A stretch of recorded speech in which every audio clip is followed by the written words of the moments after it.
নামাজ পড়ে তাসবিহ টানে আল্লাহর জান্নাত যদি পাওয়া যাইতো, বিশ্বনবী সাল্লাল্লাহু আলাইহি সাল্লাম যুদ্ধের ময়দানের সেনাপতির দায়িত্ব পালন করতেন না।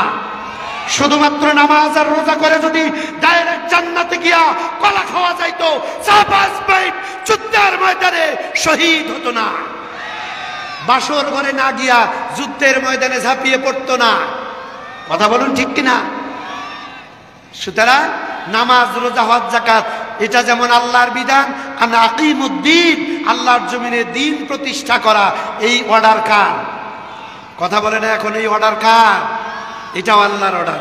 সুতরাং যারা নামাজ পড়বে, রোজা করবে, হজ করবে, যাকাত দিবে, কিন্তু আল্লাহর জমিনে আল্লাহর দিন কায়েম হোক, এটা যদি আপনি আমি মুসলমান, যেই দলের মুসলমান হন না কেন, আপনার সাথে আমাদের কোনো শত্রুতা নাই। ও ভাই, ওই আল্লাহই কোরআনে বলেছে আন আকিমুদ্দিন, তোমরা আমার জমিনে আমার দিন প্রতিষ্ঠার কাজ করো।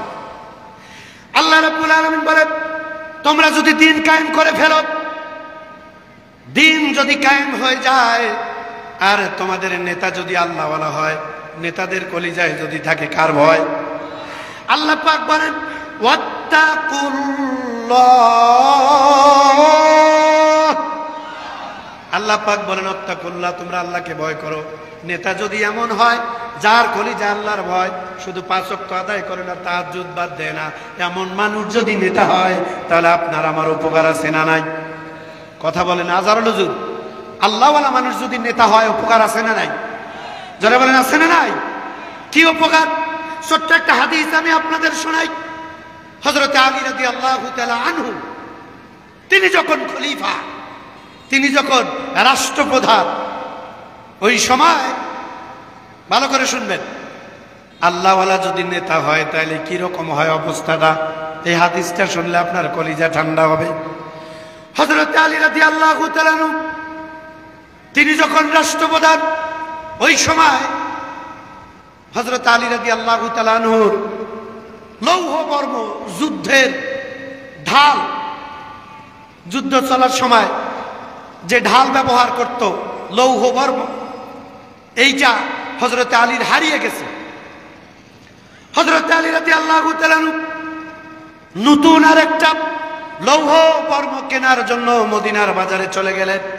প্রধানমন্ত্রী নিজেই চলে গেলেন মদিনার বাজারে, যেখানে লৌহ বর্ম পাওয়া যায়, ওই বাজারে চলে গেলেন। গিয়া দেখলেন অনেকগুলো মানুষ এগুলো বিক্রি করতেছে। হযরত আলী রাদিয়াল্লাহু তাআলা আনহু এর ভিতরে ঢুকে গেল, একটা একটা করে যাচাই বাছাই শুরু করলেন। দেখতে দেখতে একটা কর্নারে গিয়ে দেখেন সর্বনাশ, একজন ইহুদি হযরত আলী রাদিয়াল্লাহু তাআলা আনহুর হারানো লৌহ বর্ম নিয়ে বাজারের একটা কর্নারে দাঁড়িয়ে আছে বিক্রি করার জন্য। আল্লাহু আকবার! বিক্রি করার জন্য লৌহ বর্ম নিয়ে দাঁড়িয়ে আছে। হযরত আলী রাদিয়াল্লাহু তাআলা আনহু কাছে গিয়ে দেখেন সর্বনাশ, এই লৌহ বর্ম এটা তো আমার, এটাই তো আমি হারিয়ে ফেলেছি। হযরত আলী রাদিয়াল্লাহু তাআলা আনহু ডাক দিয়ে বলেন, ইয়া আখি, ও বন্ধু, এই লৌহ বর্মটা তো আমার, এটা আমি হারিয়ে ফেলেছি। ইহুদি বলছে, না, এটা যে আপনার, দলিল আছে? কয় হ্যাঁ আছে। প্রমাণ আছে? কয় হ্যাঁ আছে। কি প্রমাণ? বলছে এটা দেখলেই আমি বুঝতে পারবো যে এটা আমার, এটার ভিতরে আমার চিহ্ন আছে। তারপর আমার 2 ছেলে ইমাম হাসান হুসাইন, ওরা এটা দেখলেই বুঝতে পারবে যে এটা আমার আব্বা। সম্মানিত ভাইয়ের আমার, ইহুদি ডাক দিয়ে বলছে হবে না, এই সব সাক্ষী দিয়ে এই লৌহ বর্ম আপনার, এটা তো আমি আপনাকে দিতে পারি না, এটা আমার। যেহেতু ইহুদি, তারা তো মিথ্যা কথা একটু বেশি বলে। কথা বলেন, কথা ঠিক কিনা? ডাইরেক্ট বলছে না, এটা আপনার নয়, এটি আমার, এটা আপনার হতে পারে না। হযরত আলী রাদিয়াল্লাহু তাআলা আনহু তাকে বলছে, ভাই, আমি স্পষ্ট করে বলতে পারি এই জিনিসটা আমার, কারণ আপনার হাতের একটা জিনিস যদি হারিয়ে যায়, এটা যদি কারো কাছে আপনি কোনোদিন দেখেন, তাহলে আপনার জিনিস দেখলে আপনার চিনতে কোনো কষ্ট হবে না। জোরে বলেন ঠিক কিনা? হযরত আলী রাদিয়াল্লাহু তাআলা আনহু বললেন, এই লৌহ বর্ম আমার, এতে কোনো সন্দেহ নাই। ইহুদি বলছে, না, এটি আমি আপনাকে দেব না। 2 জনের ভিতরে কথা কাটাকাটি। হযরত আলী রাদিয়াল্লাহু তাআলা আনহুর সাথে একজন লোক, নবীজির একজন সাহাবী ছিলেন। ইহুদিকে বলছে, এ মিয়া, এই ওই লোকটাকে চিনো? উনি কে? লৌহ বর্ম বিক্রেতা। বলছে, কে উনি? কে হয় হোক, ওই হুজুরকে আমি চিনি আর না চিনি, কেউ নেই। সর্বোচ্চ এই রাষ্ট্রের প্রধানমন্ত্রী হবে। আল্লাহু আকবার বলবেন না? একজন সাধারণ পাবলিক দেখেন, ইসলাম যদি ক্ষমতায় যায়, ইসলামওয়ালারা, আল্লাহওয়ালারা, ওয়াত্তাকুল্লাহ যাদের কলিজায়, তারা যখন দায়িত্বপ্রাপ্ত হয়, ওই সমাজে একজন অমুসলিমও বাক স্বাধীনতা সমানভাবে ফিরে পায়। আওয়াজ করে কথা বলেন ঠিক কিনা? একজন ইহুদি বলতেছে, ওই হুজুর কে হতে পারে? সর্বোচ্চ মদিনার রাষ্ট্রের প্রধানমন্ত্রী, এর থেকে তো বড় কিছু না। আর আপনার আমার সমাজের যদি একজন মেম্বারের কোনো জিনিস হারায়, আর বাজারে গিয়ে যদি মেম্বার দেখে এটা আমার, আর আপনি যদি দিতে না চান, মেম্বারের চেলাচামচা পাশে থাকবে, মিয়া এই চেনো এটা কে? এইটা আমাদের 400 ভোট, দিনের ভোট রাইতো দিয়া মেম্বার বানাইছি। আর কথা বলেন না, চিনো এটা কে? চিনো না? সলিমুদ্দি, কসিমুদ্দি, 400 ভোটের মেম্বার, যা আমরা দিনে দেওয়ার কথা রাতেই বাক্স ফিল আপ করছি। এই মেম্বারের পাওয়ার কি! ওরে বাপরে বাপ! সমাজে এরকম দেখেন নাই? আমি আমার এলাকার কথা বলছি না, বাইরের এলাকায় নিজে আমরা দেখে আসছি। 300-400 ভোটের মেম্বার, ওর পাশেই যাওয়া যায় না। অথচ একজন মেম্বারের পাওয়ার কি পরিমাণ দেখায় এটা আমরা জানি। অথচ মদিনা রাষ্ট্রের প্রধানমন্ত্রী একজন ইহুদির সামনে দাঁড়িয়ে ডাক দিয়ে বলছে, ভাই এই জিনিসটা আমার, তুমি এটা আমারে ফেরত দিয়ে দাও। বলছে না, হবে না। দুইজনের ভিতরে কথা চলছে। ইতিমধ্যে হযরত আলী রাদিয়াল্লাহু তাআলা বললেন, ভাই এটা আমার, এটা আমি নিশ্চিত। যদি ফেরত না দেন ভালো কথা, তাহলে চলেন আমরা একটু আদালতে যাই, বিচারকের কাছে আমরা চলে যাই। বিচারকের কাছে গিয়ে বিচার দেই। বিচারে যার রায় আসবে, যদি আমার হয় আমি পাবো, আর যদি না হয় কোনো দরকার নাই। হযরত আলী রাদিয়াল্লাহু তাআলা এবার বিচারকের দরবারে এই ইহুদিকে নিয়ে দুইজনে মিলে, লোকজন মিলে বিচারকের দরবারে চলে গেল। ওই সময়ের ভিতরে মদিনা রাষ্ট্রের একজন বিচারপতি ছিল, যার নাম ছিল সুরাইস ইবনে হারিস রাদিয়াল্লাহু তাআলা, যার বয়স ছিল 117 বছর। বিচারকের দায়িত্ব পালন করেছেন একটানা 60 বছর। চিৎকার করে বলুন আল্লাহু আকবার। জোরে বলেন না ভাই, আল্লাহু আকবার। 117 বছর হায়াত পেয়ে 60 বছর ওই জামানার বিচারকের দায়িত্ব পালন করেছেন। কয়েকদিন আগে বুল্লারাটের মাহফিলে বলেছিলাম, হযরত উমর রাদিয়াল্লাহু তাআলা ওই বিচারপতি হযরত উমরের বিরুদ্ধে একটি রায় ঘোষণা দিয়ে ইমানের বহিঃপ্রকাশ দেখানোর কারণে হযরত উমর রাদিয়াল্লাহু তাআলা ওই সাধারণ বিচারপতিকে হযরত উমরের খেলাফত আমলে সাধারণ জাস্টিস থেকে চিফ জাস্টিস বানিয়ে দিয়েছেন। চিৎকার করে বলুন সুবহানাল্লাহ। সম্মানিত ভাইয়ের আমার, হযরত আলী রাদিয়াল্লাহু তাআলা ইহুদিকে নিয়ে লৌহ পর্বত আদালতে চলে গেলেন, কাজীর দরবারে চলে গেলেন। কাজী সাহেব বসা, বিচারক বসা। হযরত আলী রাদিয়াল্লাহু তাআলা তিনি যখন লোকজন সহ ঢুকে গেল, কাজী সাহেব দাঁড়িয়ে গেল, ডাক দিয়ে বলছে, আমিরুল মুমিনিন, আপনি কষ্ট করে আমার দরবারে কেন আসলেন? কোন কারণে আপনি আসলেন? কোনো প্রয়োজন হলে আপনি আমারে নক দিতেন, আমি আমার লোকজন নিয়ে আপনার দরবারে চলে যাইতাম। হযরত আলী রাদিয়াল্লাহু তাআলা বলেন, আমার ভাই, ও কাজী সাহেব শুনে নাও, তোমার দরবারে তুমি নেতা, আর আমার দরবারের দায়িত্ব আমার। সুতরাং আমি একটা বিচার ফয়সালা করতে তোমার কাছে এসেছি। মেহেরবানি করে ইনসাফ ভিত্তিক একটা বিচার ফয়সালা করে দাও। রাষ্ট্রপ্রধান বিচার ফয়সালার জন্য কাজীর দরবারে গিয়েছে, এরই ইসলামী সমাজ ব্যবস্থা বলা হয়। আর আমরা আমার দেশে দেখেছি, কোন বিচারক, কোন রাষ্ট্রপ্রধান তো দূরের কথা, কোন এমপি মন্ত্রীর ব্যাপারে এতটুকুন কথা যদি উল্টা পাল্টা বলেছে, আমরা বিগত বছরগুলোতে দেখেছি ওই বিচারকের চেয়ারে থাকা তো দূরের কথা, তাকে পাগল বানায় বিদেশ পাঠায় দেয়। বুঝে থাকলে জবাব দেন, কথা ঠিক কিনা? আমি জানি আপনারা কথাটা খুব ভালো বুঝেন নাই। যুবকরা মজা করতেছে, ওই যে এনজয় করতেছে। আমি কি কথা বলেছি আপনি টের পেয়েছেন? আমরা দেখেছি রাষ্ট্রপ্রধান তো দূরের কথা, সাধারণ একজন এমপি, সাধারণ একজন চেয়ারম্যান, একজন এমপি উপজেলা চেয়ারম্যানের বিরুদ্ধে কোনো বিচারপতি যদি একটু উল্টাপাল্টা রায় দেয়, আমার ছেলে কি করছে করছে, আমি এটা করছি তো কি হয়েছে জানো না, আমি কে, আমি আমি অমুক, আমি অমুক, এই কথা কন না কেন? রায় দেওয়ার চিন্তাও যদি কেউ করে, আমরা দেখেছি বিগত বছরগুলোতে তাকে পাগল বানায়া চিকিৎসার নাম করে দেশ থেকে তাড়িয়ে দেওয়া হয়েছে। আওয়াজ করে কথা বলেন ঠিক কিনা? ও ছিল সত্যবাদী, ওই জন্য তার জায়গা বাংলার জমিনে হয় নাই। আল্লাহ রাব্বুল আলামিন বলে, কোরআন যদি কায়েম হয়ে যায়, সমাজটা যদি কোরআনের হয়ে যায়, ইসলাম যদি প্রতিষ্ঠা হয়ে যায়, ইসলাম ওয়ালারা যদি ক্ষমতায় চলে যায়, আল্লাহ ওয়ালারা যদি ক্ষমতায় চলে যায়, তাহলে সমাজের অবস্থাটা কেমন হবে? একজন রাষ্ট্রপ্রধান চলে গেছে কাজীর দরবারে, এ কি যেন তেন কথা, গিয়া বলছে কাজী সাহেব একটা ফয়সালা করে দেন। কিসের ফয়সালা? কই যে যুদ্ধ পর্ব, লৌহ পর্ব, এইটা আমার, এইটা আমি হারিয়ে ফেলেছি, এই ব্যথা পেয়েছে, আমার প্রয়োজন, আমি কিনতে গিয়েছি বাজারে, গিয়া বললাম যে এটা আমার, ফেরত দাও। সে ফেরত দিতে চায় না, সঠিক বিচার করে দেন। সম্মানিত ভাইয়ের আমার, কাজী সাহেব, এবার কাজী সাহেব হযরত আলী রাদিয়াল্লাহু তাআলা আনহুকে ডাক দিয়ে বলেন, ভাই এই লৌহ বর্ম যে আপনার, প্রমাণ কি? কই যে দাগ, এই যে চিহ্ন, এগুলো নিশ্চিত এটা আমার। আর কোন সাক্ষী? কয় হ্যাঁ আমার সাক্ষী আছে দুইটা। কি সাক্ষী? একটা হলো ইমাম হাসান আর একটা হলো ইমাম হুসাইন রাদিয়াল্লাহু তাআলা আনহু, আমার দুই ছেলে।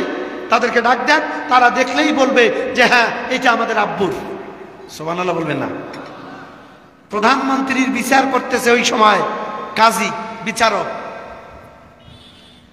আমার ভাইয়েরা, আদালতে বিচার শুরু হয়ে গেল। হযরত আলী রাদিয়াল্লাহু তাআলা আনহু বলেন, আমার দুই ছেলে, তারা দেখলেই বলতে পারবে এটি আমার। কাজী সাহেব সাথে সাথে বলে দিলেন, ভাই আমিরুল মুমিনিন, খলিফাতুল মুসলিমিন, শুনেন, দুইটা সাক্ষী আপনি নিয়ে আসছেন, ঠিক আছে, দুজনেই নাবালক, একদিক দিয়ে নাবালক, নাবালকের সাক্ষী গ্রান্টেড হয় না। দুই নম্বর কথা হলো, নিজের সন্তান পিতার পক্ষে সাক্ষী দেবে, এটা তো কোনোদিন ইসলাম বরদাস্ত করে না। সুতরাং এই লৌহ বর্ম যে পেয়েছে, পাক আর না পাক, লৌহের বর্মের মালিক সে, আপনি এখান থেকে চলে যান। চিৎকার করে বলেন আল্লাহু আকবার। আমার ভাইয়ের, আমার মা বোনেরা, হযরত আলী রাদিয়াল্লাহু তাআলা আনহু স্পষ্ট যে এটা আমার জিনিস, এরপরেও কাজী সাহেব ইনসাফ ভিত্তিক প্রতিষ্ঠা, ইনসাফ ভিত্তিক ফায়সালা দেওয়ার কারণে হযরত আলী রাদিয়াল্লাহু তাআলা আনহু এটি আর পাইলেন না, মনও খারাপ করলেন না, রাগও করলেন না, কাজী সাহেবের চাকরিও খাইলেন না। কথা ঠিক কিনা? এই যে ভুল্লারাটাই গত 3 দিন আগে কথা বলেছিলাম, কারা শুনছেন একটু হাত তোলেন তো দেখি। আল্লাহু তাকবীর। অনেক শ্রোতা সেদিনও শুনেছে। আজকে আপনারা মন খারাপ করবেন না, এই কথাটা একটু বুঝাতে গিয়া আমি ওখানকার একটি কথা নিয়ে আসবো। সেটি কি? হযরত উমর রাদিয়াল্লাহু তাআলা আনহু ঘোড়া কিনতে গিয়েছিল। হযরত উমর রাদিয়াল্লাহু তাআলা আনহু অর্ধ জাহানের খলিফা, প্রত্যেকটা পৃথিবী তিনি তখন পরিচালনা করেন। ইসলাম ওয়ালারা ক্ষমতায় গেলে যাদের কলিজায় আল্লাহর ভয়, সমাজের অবস্থাটা কেমন হয় একটু জানার দরকার আছে না নাই? জোরে বলেন আছে না নাই? হযরত উমর রাদিয়াল্লাহু তাআলা আনহু অর্ধজাহানের খলিফা, কিন্তু তার একটা বাহন নাই, সাইকেল নাই, মোটর সাইকেল নাই। ওই সময় সাইকেল মোটর সাইকেল ছিল না, ওই সময় চলার জন্য বাহন ছিল উট, দুম্বা আর ঘোড়া। অর্ধজাহানের খলিফা গভীর মনোযোগ, আমিরুল মুমিনিন খলিফাতুল মুসলিমিন বিভিন্ন মিটিং এ যান, বিভিন্ন কাজে যান, পায়ে হেঁটে যাওয়া লাগে, একটা সাইকেল নাই, তার মানে একটা বাহন নাই। হযরত ওমর রাদিয়াল্লাহু তাআলা আনহু কষ্ট করে কিছু সম্পদ জমা করলেন, আমার একটা ঘোড়া কেনা লাগবে। তিনি একটা লোককে সাথে নিলেন, মদিনার ঘোড়ার বাজারে চলে গেলেন। প্রধানমন্ত্রী নিজের সফর করবার জন্য একটি বাহন কেনার জন্য মদিনার বাজারে চলে গেল। নিজে প্রধানমন্ত্রী গেলেন, ঘোড়ার বাজারে চলে গেলেন, সুন্দর দেখে দাম দস্তর করে নিজের অ্যাবিলিটির ভিতরে সুন্দর দেখে একটা ঘোড়া কিনে নিলেন। এই ঘোড়াটা কেনার আগে ঘোড়ার পিঠের উপরে চললেন, হাঁটালেন, ঘোড়াকে দৌড় দিলেন, সব ঘোরাফেরা করে এরপর ঘোড়াটা ক্রয় করে ফেললেন। হযরত ওমর রাদিয়াল্লাহু তাআলা খুশি হয়ে গেল যে হারে এতদিন পায়ে হেঁটে দূর দূরান্তর অফিস আদালতে গেছি, অন্তত এখন একটা ধরেন সাইকেল। আমার দেশে আমরা দেখছি কেউ মেম্বার হওয়ার আগে যদি কারো সাইকেল ছিল, সামনের চাকা যায় মুন্সিরহাট, পিছনের চাকা যায় বুড়িরহাট। আরে ভাই কথা কর, 500 ভোটের মেম্বার হওয়ার পরে হায় হায় রাতারাত চেহারাও চেঞ্জ হয়। পেট ছিল না, পেট এখন দুম্বার সাইজ, সাইকেল তো নাই নাই, দিন রাত খালি ভৌ ভৌ করে পালসার দৌড়ায়। এত টাকা মিয়া তুমি পাও কই? একজন মেম্বারের কয় টাকা সরকার দেয় আমরা জানি না? এ ভাই আপনারা কথা বলেন না কেন? এই পালসার দৌড়ায় কার টাকায়? ওই বেদবার টাকা বেড়ে দেওয়া, কি ভাই ঠিক না? এই পালসার দৌড়ায় কার টাকায়? ওই অসহায় গরিবের কম্বলের টাকা, ওই গরিবের চাউলের টাকা, গমের টাকা। কথা কন ঠিক কিনা? এই জন্য এই সিস্টেমগুলোকে চেঞ্জ করতে হবে, সমাজের নেতা বানাতে হবে। বাংলাদেশের মানুষের আস্থার ঠিকানা বাংলাদেশ জামায়াতে ইসলামীর সম্মানিত আমির ডক্টর শফিকুর রহমান মহোদয় তিনি বলেছেন যে যারা মসজিদের ইমাম তারাই হবে সমাজের ইমাম। কথা বলতে হবে, কথা ঠিক কিনা? যারা মসজিদে খুতবা দেয়, ইমামতি করে, তারাই হবে সমাজের ড্রাইভার। তাহলে চুরি থাকবে না, ডাকাতি হবে না, জেনা হবে না, ওজনে কম, কাটতে বেচার গম, রড, সিমেন্ট, কম্বল হারানোর ভয় পাওয়া লাগবে না। কথাই তো বলেন না আপনারা। মিলায়া দেখুন, আমি সেই জামানার সেই রাষ্ট্রের দুটি কথা বলছি। মুসলমান ভাই আমার সম্মানিত মা বোনেরা, হযরত ওমর রাদিয়াল্লাহু তাআলা মদিনার বাজারে ঘোড়াটা কিনে ফেললেন। এবার একটু খুশি, অন্তত একটা বাহন হইল, একটা গাড়ি হইল। গাড়ির নাম কি? কথা কয় না, কি নাম? ঘোড়া। এই ঘোড়া এবার বাড়ির দিকে রওনা করলেন। হযরত ওমর রাদিয়াল্লাহু তাআলা মাল সামানা ঘোড়ার উপরে উঠালেন, নিজে ঘোড়ার পিঠে উঠে ঘোড়া নিয়ে বাড়ির দিকে রওনা করলেন। মনে বড় খুশি। কিছু দূর যাওয়ার পরে, সামনের পরে কিছু দূর গিয়া এই ঘোড়াটা 4টা পা জমিনে ফেলাইয়া দিল। ঘোড়া এবার শুয়ে পড়ল, উঠেও না, চলতেও পারে না। হযরত ওমর রাদিয়াল্লাহু তাআলা টেনশনের ভিতরে পড়ে গেল। তার লোকজন নিয়ে ঘোড়াকে তোলার চেষ্টা করলো, হাঁটার চেষ্টা করলো। ঘোড়া উঠে দাঁড়ায় না, চলতে পারে না। কোনো রকম কষ্ট করে ঘোড়াটারে উঠায়া আবার মদিনার বাজারে নিয়ে গেলেন। আমার দিকে দেখেন, গভীর মনোযোগ। মদিনার বাজারে নিয়ে গেল, যার কাছ থেকে ঘোড়া কিনছে গিয়ে কয়, হযরত ওমর বলছে, এই মিয়া, এই ভাই, এই তোমার ঘোড়া নাও, আমার টাকা ফেরত দাও। কেন? তোমার ঘোড়া এখনই চলতে পারে না, হাঁটতে পারে না, এই নষ্ট ঘোড়া, এই অসুস্থ ঘোড়া দিয়ে আমি কি করব? আমার টাকা ফেরত দাও, ঘোড়া ফেরত দাও। ঘোড়া বিক্রেতা বলছে, আমি তো ঘোড়া ফেরত নেব না, ঘোড়ার মালিক আপনি, টাকার মালিক আমি। হযরত ওমরের সাথে আল্লাহর নবী যে সাহাবাগণ ছিল ডাক দিয়ে বলছে, বন্ধু, ঘোড়া বিক্রেতাকে বলে বলছে, বন্ধু, লোকটারে চিনেন কি? লোকটাকে? ঘোড়া বিক্রেতা বলছে, উনি কে হয় হোক, উনি কত বড় পাওয়ারি লোক হয় হোক, আমার দেখার দরকার নাই। উনি যদি অর্ধ জাহানের খলিফা হযরত ওমরও হয়, তারপরেও আমি আমার কথার উপরে অবিচল। ঘোড়া আমি বিক্রি করেছি ফেরত নেওয়ার জন্য নয়। কথা বলে ঠিক কিনা? আল্লাহ ওয়ালা ক্ষমতায় গেলে একজন সাধারণ পাবলিকের কি পরিমাণ মুখের পাওয়ার হয়, এই কথা থেকে বোঝা যায়, ঠিক না যুবক ভাইরা? ঘোড়া বিক্রেতা বলছে, যদি অর্থজানের খলিফা আমিরুল মুমিনিন হযরত ওমরও হয়, আমি পরোয়া করি না, কারণ আমি ঘোড়া বিক্রি করেছি, টাকার মালিক আমি, ঘোড়ার মালিক উনি, নিয়ে যান ঘোড়া। পাশের সাহাবারা চিন্তা করে, বেটা কয় কি রে? আমিরুল মুমিনিন খলিফাতুল মুসলিমিন হযরত ওমর রাদিয়াল্লাহু তাআলা মুস্কি একটা হাসি দিয়া ঘোড়া বিক্রেতাকে বলে, বন্ধু, তুমি হয়তো আমারে চিনতে পারো নাই, আমি খলিফাতুল মুসলিমিন আমিরুল মুমিনিন। আমার অফিস আদালত যাওয়া লাগে, বিভিন্ন সফর করা লাগে, আমার কষ্ট হয়, আমার কোনো গাড়ি নাই, আমার কোনো বাহন নাই, কষ্ট করে বেতনের টাকা জমায়া জমায়া ছেলের কাছ থেকে কিছু নিয়া মেয়ের কাছ থেকে কিছু নিয়া সবগুলো একখানে করে কষ্ট করা টাকা দিয়ে একটা ঘোড়া কিনলাম। ও ভাই, আমি আমিরুল মুমিনিন তোমাকে অনুনয় বিনয় করে বলছি, মেহেরবানি করে তুমি যদি অসুস্থ ঘোড়াটা একটু ফেরত দাও, আমার হাদিয়া কয়টা ফেরত দাও, এটা আমার জন্য ভালো হয়। সুবহানাল্লাহ কইবেন না? প্রধানমন্ত্রী রাগ করেন নাই, মাথা গরম করেন নাই। আর আপনার এলাকার যদি চেয়ারম্যান চাপারহাট বাজারে একটা মোটরসাইকেল কিনে কামারপাড়া এসে গাড়ি না চলে ফেরত নিয়ে কবে মিয়া গাড়ি ফেরত নিয়ে টাকা দে, দিবি না?